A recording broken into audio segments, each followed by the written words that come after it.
Bismillahirrahmanirrahim. Assalamualaikum warahmatullahi wabarakatuh. Bersama dengan saya Ustazah Nur Amira dalam rancangan Ilmu Munakahat Perkahwinan Barakah, episod 1 yang bertajuk Nikah Syighar. Jarang-jarang kan kita dengar mengenai nikah syighar ini. Okey, hari ini kita akan belajar mengenai perkara ini. Alhamdulillah, segala puji bagi Allah yang telah menemukan kita dalam majlis ilmu ini.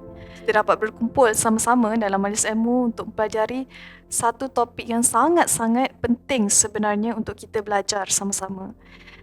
Berdasarkan hadis talibul ilmi faridatun ala kulli muslim, yang bermaksud ilmu ini wajib ataupun difardukan kepada setiap muslim, sama ada kita perlu menuntut ilmu ni sama ada fardu ain atau fardu kifayah, ilmu dunia mahupun ilmu akhirat.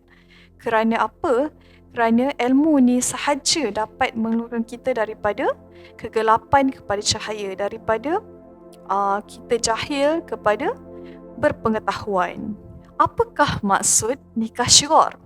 Nikah syighar ni adalah pernikahan yang berlaku apabila seorang lelaki menikahkan anak perempuan atau saudara perempuannya kepada laki-laki lain dengan mensyaratkan lelaki itu menikahkan anak perempuan atau saudara perempuan kepadanya dengan mahar atau tanpa mahar dalam kedua-dua perkahwinan tersebut.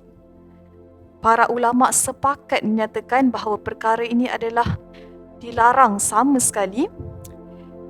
Jumhur ulama juga menyatakan bahawa perkara ini adalah tidak sah dan tidak dibenarkan oleh syarak. Contohnya, seperti laki A mengatakan kepada laki B bahawa dia kata, nikahkanlah aku dengan anak perempuanmu, sebagai gantinya aku akan menikahkan anak perempuanku kepadamu. Perkara ini adalah terang-terang, jelas-jelas dinyatakan bahawa ia adalah dilarang.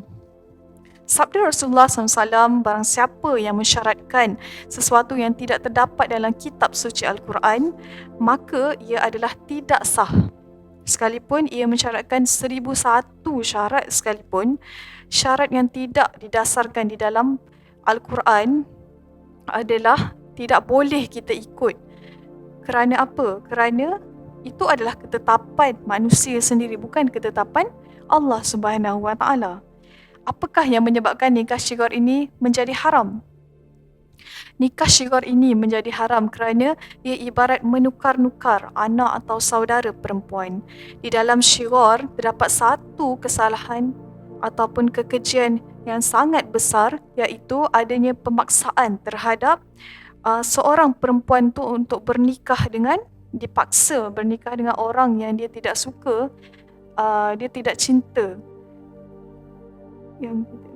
yang dia tidak suka, dia tidak sayang kepada orang tersebut.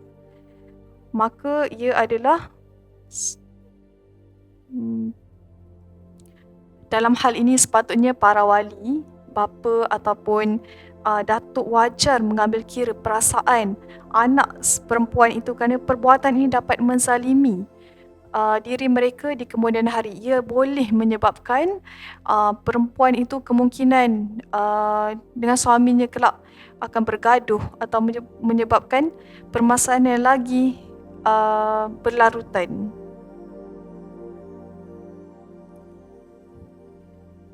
Perkara ini juga dapat menghalang daripada perempuan tersebut menerima mahar yang sepatutnya dia terima dengan kadar yang sewajarnya. Apakah pengajaran yang kita dapat daripada apa yang kita belajar tadi?